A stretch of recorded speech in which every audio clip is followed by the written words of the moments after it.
pertolonganmu di tempat maha tinggi. Ku mengangkat tanganku, aku berserah. Kau ku nantikan, Kau yang ku sembah. Serahkan kepada Yesusku,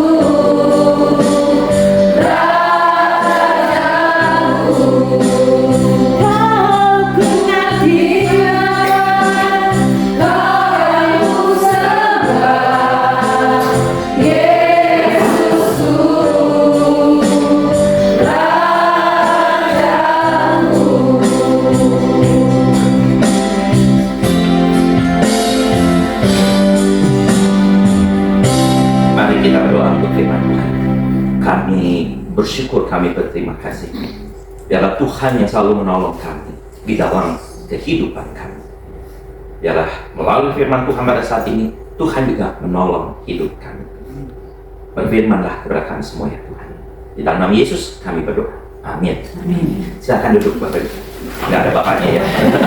Ibu-ibu silakan duduk. Apa kabar Bapak Ibu sekalian? Luar biasa ya. Semoga kita memang luar biasa begitu ya. Tapi kalau nggak luar biasa gimana? Salah nggak? Enggak ya. Kalau lagi nggak luar biasa ya nggak usah ngomong luar biasa, biasa. Ya.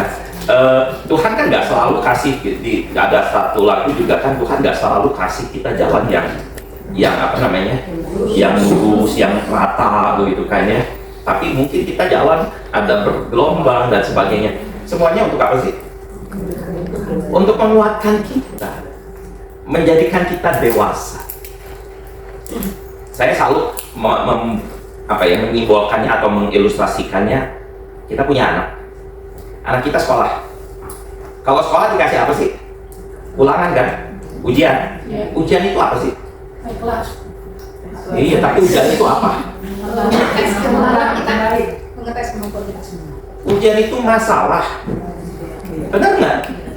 Yang harus diselesaikan, yang harus dihadapi, harus dijalani supaya masalah itu selesai. Hidup kita seperti itu, Bapak Ibu. Tuhan kasih supaya apa? Supaya kita lebih dewasa, lebih tough, lebih puas segala-galanya. Oleh karena itu, tahu kan Jenderal MacArthur itu berdoa untuk anaknya apa? Tuhan, jangan beri anak saya jalan yang enak, tapi beri jalan yang tidak enak, yang berbatu, yang berlobang dan sebagainya. Supaya apa? Supaya anak saya menjadi anak yang kuat. Jadi saya selalu tergelitik kalau tanya apa kabar, luar biasa. Saya yakin ibu-ibu sekalian nggak luar biasa semua. Betul?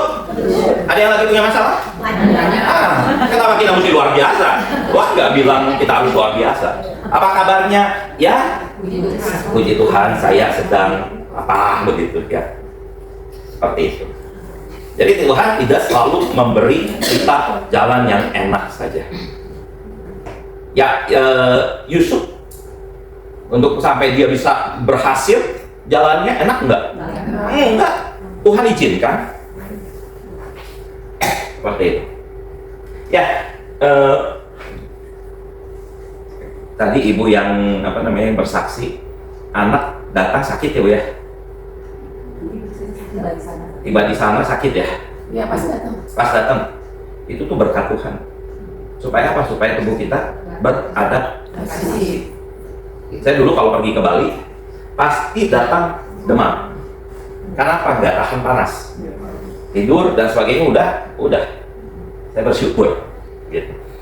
Jadi bersyukur itu nggak selalu yang enak-enak saja ya. Bersyukur yang nggak enak. Saya kalau kematian pun orang sakit meninggal, saya bilang itu kesembuhan yang sempurna. Kita harus bersyukur. Di tengah duka kita harus bersyukur juga. Jadi bersyukur bukan sesuatu yang enak-enak selalu. Ya, Bapak-Ibu sekalian, tema kita sikap iman.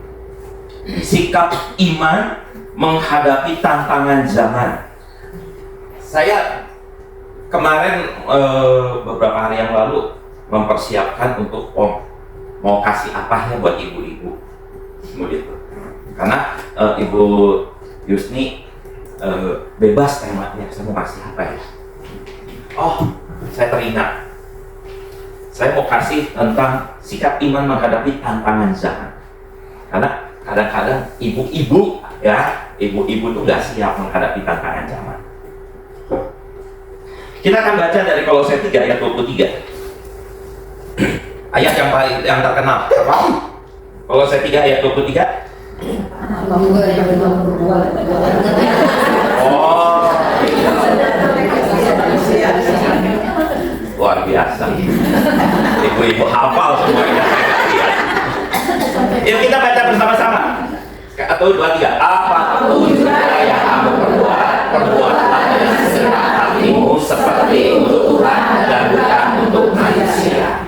Ya, saat ini kita bisa dikatakan kita sedang memasuki atau berada di zaman atau dunia yang baru. Terutama kita menyadarinya setelah diberi COVID. COVID itu memaksa orang siapapun untuk melangkah lebih cepat, meskipun di rumah. Semakin dunia ini semakin cepat, betul nggak? Terasa nggak semakin cepat? Saya COVID, lagi awal COVID, waktu pemerintah mengatakan lockdown, ya, saya berpikir, waduh, ini itu pasti akan membosankan. Apa yang bisa kita kerjakan di rumah? Pasti bosen. Sehari 2 hari enak ya, bobok kerja, seneng banget begitu ya. Tapi kalau ibu-ibu, ya sebenarnya kalau yang nggak bekerja ya sama aja ya, yang jadi ibu rumah tangga ya begitu aja ya. Tapi kalau orang yang kerja, lockdown itu pertama sangat menyenangkan. Kenapa menyenangkan? Bisa istirahat. Tapi saya berpikir, ya istirahat mau berapa lama? Seminggu di rumah bosan. 2 minggu, waduh, ini nggak ditutup lagi. Tapi kemudian saya merasakan bahwa ternyata hari demi hari itu semakin lama semakin cepat. Udah pagi lagi, udah siang lagi, udah malam lagi, pagi lagi, terus seperti itu. Dunia zaman atau dunia baru itu contohnya adalah zaman yang serba cepat seperti itu. Nah, ini bisa dilihat dari 2 aspek, 2 fenomena. Yang pertama adalah era globalisasi. Era globalisasi ditandai dengan dunia yang semakin kompetitif. Benar? Sangat kompetitif. Tidak ada proteksi. Dengan internet terbuka, tidak ada proteksi apapun. Katanya di Indonesia pornografi ditutup oleh Kementerian Penerangan ya, informasi dan Kominfo tutup. Tapi orang kemudian nggak bisa buka pornografi di internet, tetap bisa. Pakai apa? Pakai yang namanya VPN luar negeri. Nanti VPN luar negeri. Jadi ngambil jaringan internetnya dari luar negeri, membuka. Ini era globalisasi. Jadi ibu-ibu jangan dibodohin sama anak juga ya. Wah, nggak bisa tuh, tahu bisa buka segala sesuatu. Dunia semakin sempit, betul? Semakin sempit berkat teknologi. Anak ibu di mana, Bu? Di Qatar. Perasaan seperti dekat kan? Kenapa bisa semakin dekat? Video call, teknologi. Video call baru tahun berapa?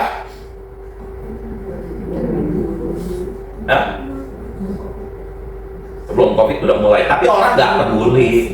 Kalau orang pakai iPhone itu ada, bisa pertama itu iPhone kalau nggak salah. Tapi orang nggak pakai, masih telepon, WA, telepon. Kemudian berkembang video call. Yang kedua, yang zaman baru dilihat dari dua fenomena. Yang pertama globalisasi, era globalisasi. Yang kedua, kehidupan ini banyak mengalami pergeseran nilai dan moral. Ya, pergeseran nilai dan moral. Misalnya dulu orang berkata jujur akan mujur, ya. Betul? Jujur akan mujur dulu ya. Kalau sekarang orang berprinsip jujur akan menghancurkan diri sendiri. Itu pergeseran nilai. Dan itu nyata. Mungkin kalau kita orang Kristen nggak terlalu orang nggak jujur. Tapi kan ketidakjujuran itu nyata dalam kehidupan bermasyarakat. Dulu anak taat patuh pada orang tua, betul? Oh, kita mana berani sama orang tua, takut banget gitu. Pakai apa? Pakai ikat pinggang, pakai rotan, betul? Saya kalau lagi kecil nggak mau tidur siang atau makan susah, mama saya sambel di mukain saya, kena mata dan wajar. Dulu kita mana berani. Kalau sekarang gimana? Orang tua takluk sama anak. Mengakui?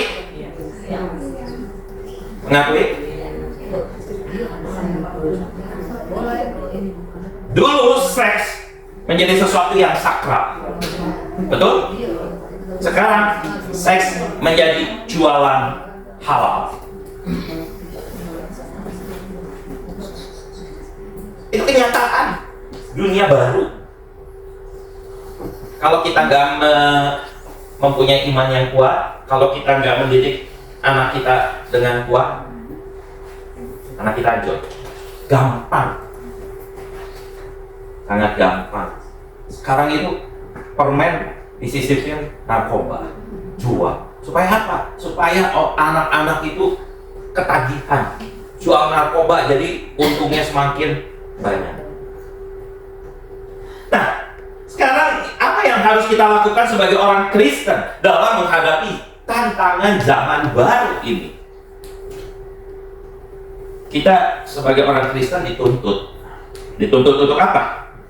Sekali lagi, menjadi orang yang punya spiritualitas yang baik, tapi nggak hanya sekedar spiritualitas, tapi juga harus profesional.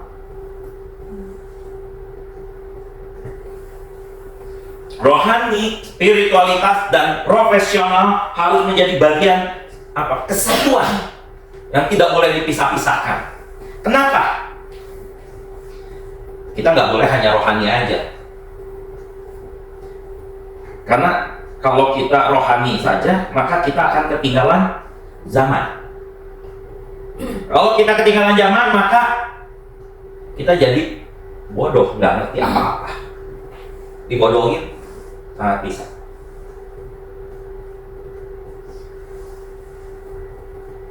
Ada orang ngomong, anak-anak sekarang, lebih baik ketinggalan uang, dompet, atau ketinggalan handphone. Ibu-ibu,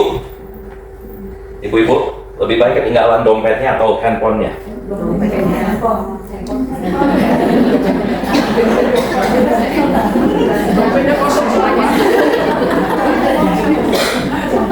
Saya bukan ngomong apa-apa ya, tapi saya mau mengatakan begini. Kalau orang yang lebih baik ketinggalan dompet daripada handphone, berarti orang itu gaptek. Handphone hanya sebagai buat telepon, buat WA, buat buka Facebook doang, buat nonton. Ya tinggalan udahlah, nggak apa-apa. Tapi kalau yang hidupnya di handphone, saya ketinggalan handphone lagi hari Rabu minggu lalu kalau nggak salah. Saya ke Bandung ke rumah mama saya, terus pulang saya ke gereja ketinggalan handphone. Saya harus balik lagi. malam habis acara di gereja saya harus balik lagi ngambil handphone. Kenapa? Karena di sini sumber informasi saya. Yang sakit, saya sebagai pendeta ya, yang sakit kontak lewat handphone. Nggak ada yang tahu nomor telepon rumah saya. Meninggal lewat handphone. Kalau saya nggak bawa handphone, gimana?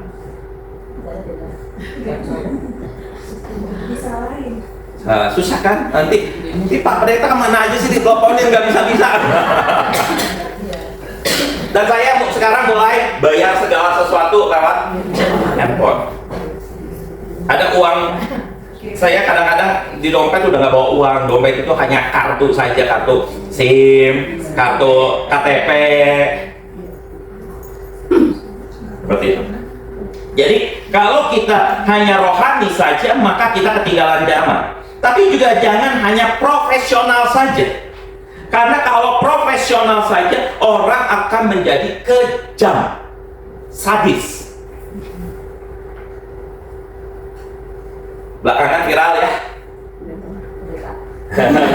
Langsung tahu.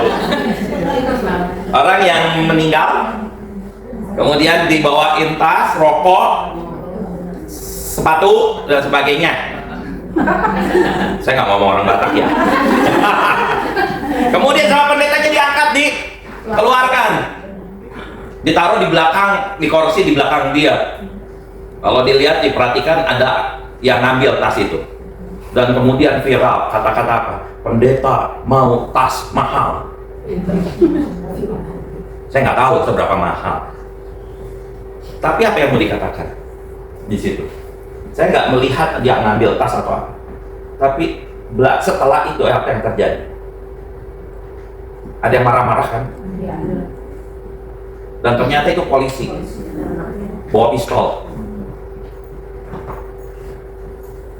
Profesional, dia seorang polisi, tapi tidak punya rohani.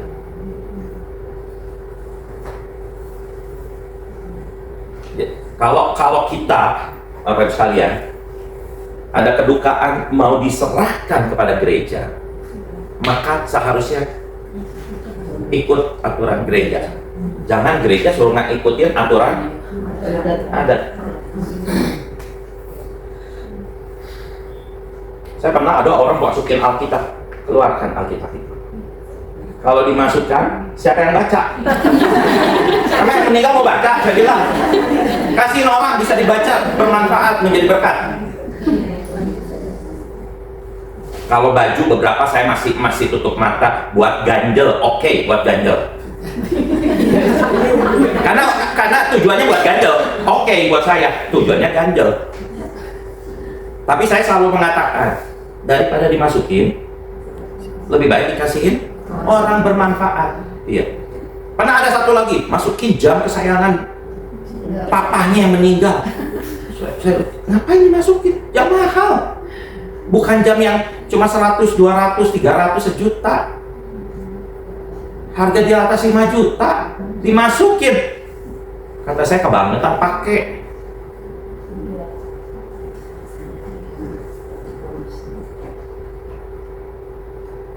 Oleh karena itu dalam hidup kita harus rohani, spiritualitas, dan profesional. Kalau nggak kejam. Kalau kita orang profesional, kejam. Kalau tidak menyatukan dengan spiritualitas. Hati-hati Bapak Ibu sekalian. Oleh karena itu kita harus selalu profesional dan rohani. Apa yang harus kita lakukan? Seperti yang sudah kita ketahui bahwa kita harus memperlengkapi diri dengan firman Tuhan. Selalu itu firman Tuhan jadi dasar untuk kehidupan kita. Kita tahu bahwa sangat banyak ayat-ayat Alkitab yang mendorong kita semakin rohani dan berani menghadapi tantangan zaman. Banyak. Nah, bagaimana kita menjadi profesional yang rohani atau yang rohani profesional? Yaitu mengubah dan membangun cara berpikir yang baru. Cara berpikir yang mengikuti perkembangan zaman. Kalau enggak, Bapak sekalian bodohin terus. Pernah nggak ada yang ketipu di lewat apa namanya WA atau lewat apa begitu? Pernah ada yang ketipu? Saya pernah ketipu sekali lewat email. Saya nggak teliti. Tapi ketika saya sadar setelah melakukan itu, saya telepon bank untuk memblokir. Terus yang itu orang beli barang pakai pakai ID dari komputer saya, dari email saya. Habis sampai 3 jutaan begitu. Saya telepon, saya nggak beli barang ini, saya ditipu lewat email dan sebagainya. Saya ngajuin, akhirnya saya nggak perlu bayar ke bank. Kalau nggak 3 juta lumayan, seperti itu. Kenapa? Karena kadang-kadang kita nggak mau belajar, nggak mau mengikuti zaman. Sekarang penipuan sangat banyak. Apalagi yang ngambil namanya foto, taruh, jualan emas, jualan apa. Oh, langsung kadang-kadang kita terlalu emosional, wah seneng dapat hadiah apa, kemudian kita tertipu.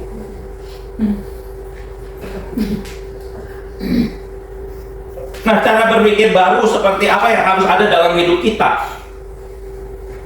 Ada yang tahu nama ini Profesor Dr. Renald Kasali? Ada yang tahu? Siapa dia? Dia seorang dosen di UI. Dia seorang yang berbicara soal perubahan, mengajarkan cara berpikir yang berubah. Nah, dalam bukunya adalah Disruption yang dibuat di tahun 2019. Dia mengatakan cara berpikir yang baru itu adalah corporate mindset.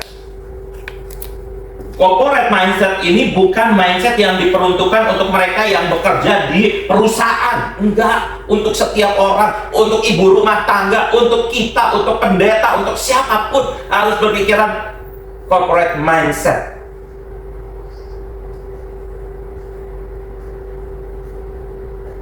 Corporate mindset adalah mindset tuntutan baru bagi kita semua yang hidup pada zaman baru ini. Cara berpikir yang menuntut kita untuk menghadapi zaman baru ini. Apalagi dalam transisi ya, dari pandemi ke endemi ini kan sangat luar biasa. Zaman digital yang sangat cepat, mobilitas tinggi, semakin banyak informasi yang melekat pada diri setiap orang, baik itu seorang pemimpin, pelayan, calon pemimpin, ibu rumah tangga, dan juga semua orang yang mengatakan saya beriman. Apa corporate mindset itu? Menurut Prof. Renald Kasali ada 9 hal kalau orang mau maju. Maju itu nggak selalu harus di perusahaan ya. Jadi ibu rumah tangga juga harus maju ya, cara berpikir ibu rumah tangga juga harus maju. Yang pertama, respon cepat. Oh, kalau itu mah ibu-ibu responnya cepat ya, tidak terhambat gitu ya. Cepat merespon apapun, jangan alergi terhadap apapun. Ada sesuatu yang baru, terima. Tapi jangan langsung jangan langsung wah ini bagus langsung dibeli, misalnya. Kalau seperti itu jangan. Respon cepat tapi tidak buru-buru. Karena apa? Yang kedua adalah real time. Begitu diterima, seketika diolah. Kita merespon segala sesuatu dengan cepat, tapi kemudian harus diolah. Diolah itu kan dipikirkan secara matang. Kemudian kalau sudah dipikirkan secara matang, follow up. Jangan udah dipikirin, lo dibiarin. Enggak, harus di follow up. Tidak ditunda.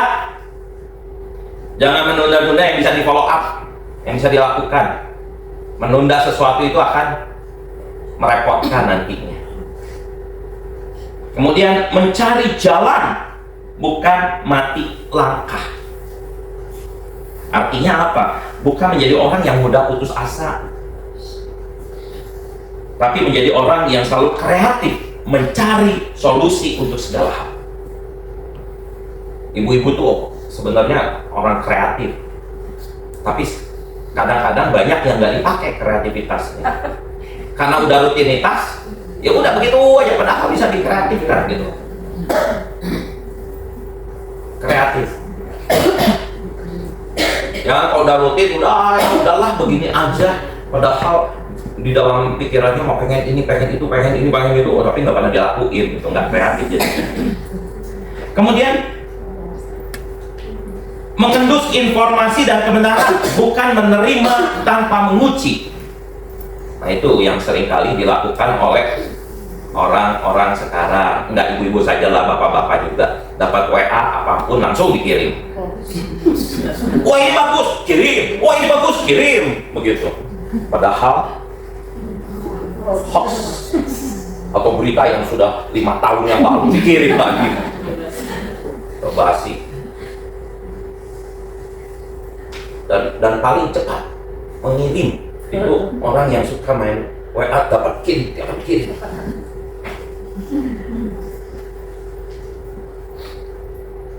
Saya belajar untuk tidak mengirim apa-apa kalau yang saya anggap itu nggak terlalu penting sekali.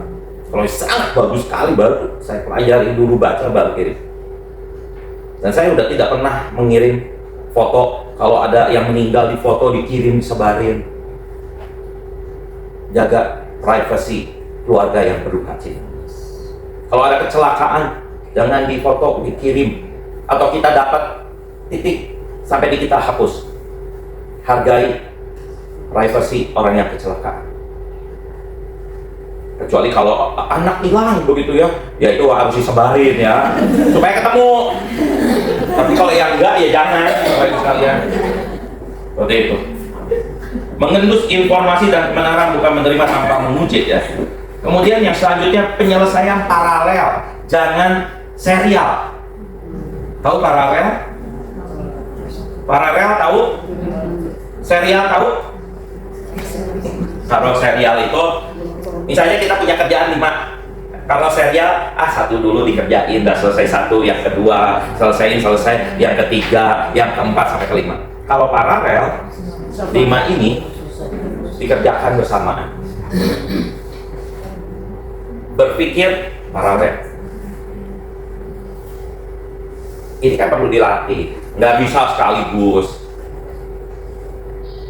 Sekarang kan namanya handphone, tahu nggak handphone itu bisa dibagi 2, layar kiri, layar kanan. Enggak kan? Atas bawah itu bisa. Jadi kita bisa sambil nonton, bisa sambil WA-an begitu ya. Atau kita sambil baca, kita masih bisa nge-WA. Atau kita mengerjakan 2 kerjaan sekaligus. Itu namanya paralel. Kalau ibu-ibu gimana? Paralel. Ada yang suka apa namanya? Haken? Rajut. Jangan kalau udah ngerujut tuh pas segala-gala. Masak ambil ngerajut. Ya kalau yang di begini ya jangan. Tapi kalau sop jangan dilihatin kayak begitu. Kalau nyuci kalau pakai mesin cuci jangan ditungguin, kerjain yang lain. Kan itu udah biasa kan? Itu namanya kerja paralel, bukan serial. Dan kita juga perlu berpikir secara paralel, berpikir secara menyeluruh, bukan serial. Kalau itu kerjaan, tapi otak kita juga harus dipakai secara paralel. Satu persatu bisa diberes. Kalau enggak, bisa tergerus, tertinggal dengan orang lain. Dukungan teknologi informasi, bukan manual. Teknologi sudah semakin maju, Bapak Ibu sekalian. Nyari resep di mana? YouTube. Berarti udah pintar ibu. Udah teknologi. Tapi juga jangan hanya itu, tapi yang lain juga. Jangan malas belajar teknologi. Meskipun kita sudah semakin berusia, jangan malas belajar teknologi. Karena sekarang zamannya teknologi. Saya salut sama istri saya. Bukan karena istri saya gitu ya. Tapi salutnya begini. Ya kemarin pergi ke Melbourne. Bahasa Inggris dia sangat terbatas. Sangat terbatas sekali. Tapi yang aneh kan, dia ke Melbourne, ke rumah adiknya sekeluarga pergi ke Jepang. Jadi dia sendiri di rumah. Kalau di rumah aja kan bosan. Dia pergi ke city, jauh. Awalnya dia diajarin, Pak, gimana supaya bisa? Diajarin Google Maps. Dan Google Maps di sana berbeda, ya bukan berbeda, tetapi sudah dikasih tahu jalan sampai sini, terus naik kereta, tram, nomor ini ke sana dan sebagainya. Kalau orang nggak bisa baca seperti itu, kalau gaptek nggak akan ngerti. Sampai adiknya mengatakan, lu hebat ya bisa sampai situ, luar biasa. Karena adiknya tahu kakaknya gaptek. Tapi udah di Indonesia sudah, kamu harus belajar Google Map. Kalau mau pergi apa harus ini, belajar seperti ini. Nah, teknologi, jangan malas belajar teknologi. Teknologi menolong kita semua. Nanti kerekam jangan hanya ibu ini aja, semua harus bisa merekam. Betul, Pak. Tapi dengan teknologi kita bisa belajar apapun, tapi kita harus yang positif ya, dengan yang negatif. Manual itu terbatas, manual itu lambat. Ya. Sekarang kan zaman kalau orang di rapat itu udah nggak jarang nulis, diapain? Rekam. Tulis mah lama. Baru setelahnya ditulis. Memang manual itu lebih bagus, tapi sekarang sudah ketinggalan. Nah, 24 hours per 7 days artinya apa? 24 jam sehari, 7 hari seminggu, bukan 8 to 5. Anggap ya, orang kerja udah nggak lagi 8 to 5. Kalau orang cuma kerja 8 to 5, jam 8 pagi sampai jam 5 sore, udahnya nggak ngapa-ngapain, terlibas. Sekarang orang bekerja terus menerus. Artinya apa? Terbuka untuk terus belajar, terbuka bagi siapa saja. Kita tidak bisa lagi berpikir bahwa kita sedang tidak bisa diganggu. Nggak bisa. Nggak bisa deh. Kita mengatakan, oh saya lagi udah nggak bisa diganggu.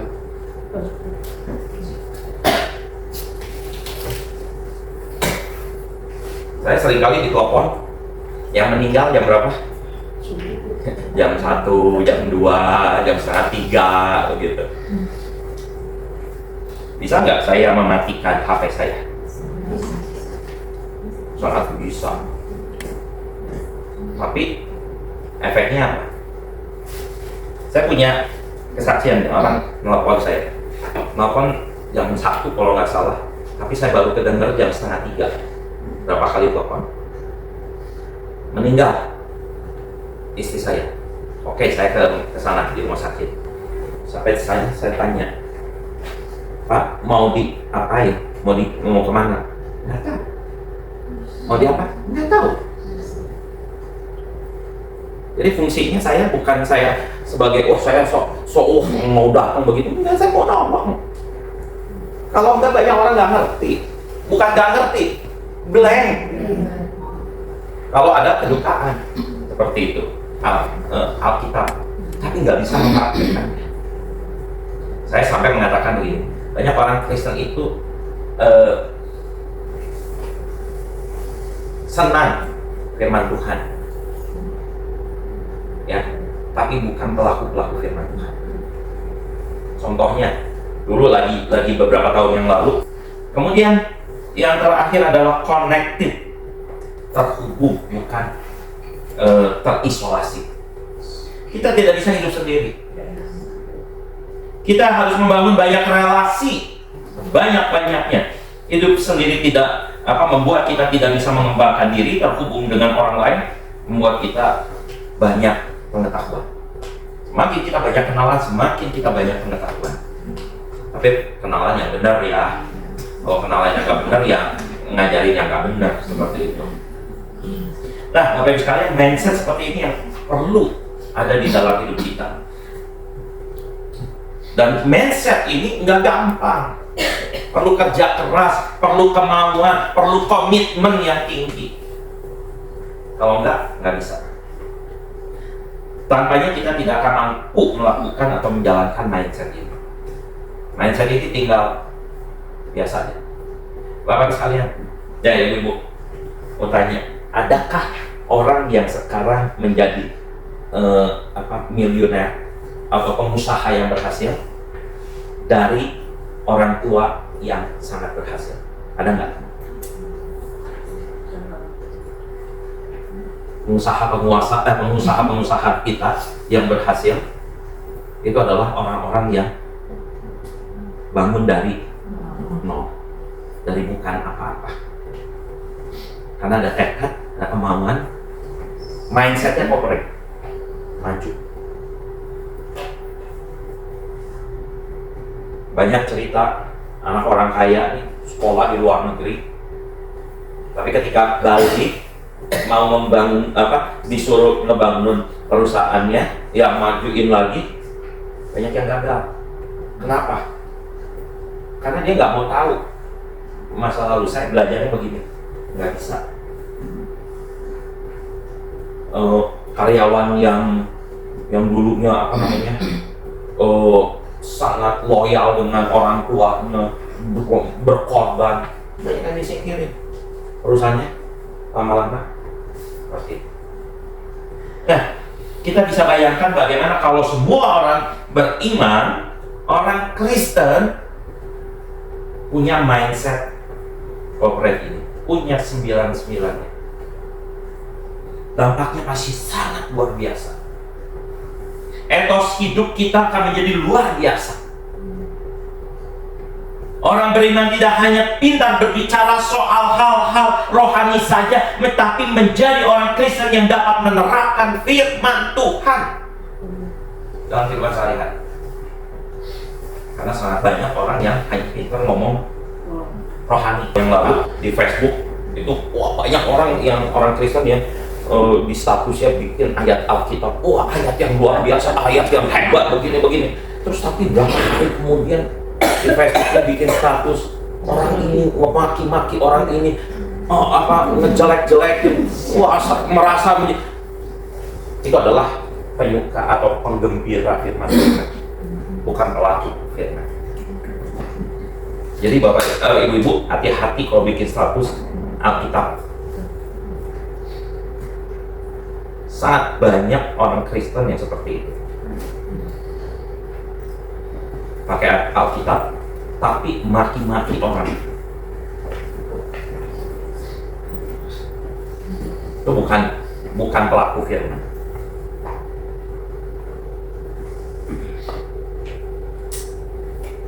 Orang Kristen yang dapat mengikuti perkembangan zaman harusnya seperti itu, bukan menjadi orang Kristen yang selalu mengkritik kemajuan zaman dan teknologi. Orang Kristen yang mampu merespon kemajuan zaman dengan baik, dengan spiritualitas yang baik, akan mampu menolong orang lain, orang banyak untuk bertumbuh. Ini adalah tugas kita sebagai orang Kristen. Mengapa menjadi tugas kita? Karena Tuhan sendiri menghendakinya, firman Tuhan. Kita harus memberikan yang terbaik untuk kita dapat menjadi saluran berkat Tuhan. Kita bisa belajar 3 hal. 1, perbuatan kita tidak ditentukan oleh jabatan yang kita miliki. Jangan kemudian merasa, wah saya mah ibu rumah tangga, nggak bisa apa-apa. Hello, ibu rumah tangga itu pekerjaan yang paling berat. Ada jalannya nggak? Nah, seperti itu. Rasul Paulus mau mengajarkan kepada kita bahwa melakukan sesuatu itu bukan berdasarkan kedudukan atau status sosial, tapi pada diri kita sendiri.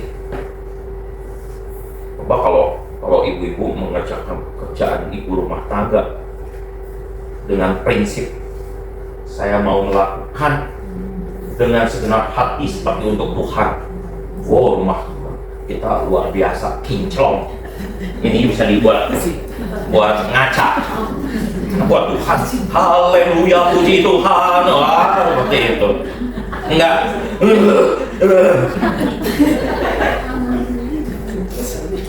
Yang kedua, kita harus berbuat dengan segenap hati. Tekanannya pada segenap hati artinya kesungguhan hati, tanpa pamrih. Berbuat dengan segenap hati hanya ditujukan kepada Tuhan, betul nggak?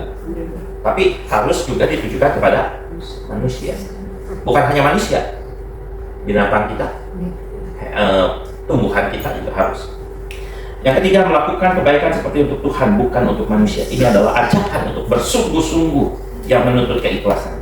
Jadi mempunyai mindset seperti corporate mindset dapat membawa kita pada apa yang diminta oleh Rasul Paulus, yaitu melakukan segala sesuatu dengan segenap hati seperti untuk Tuhan, bukan untuk manusia. Tuhan Yesus memberkati kita semua. Amin.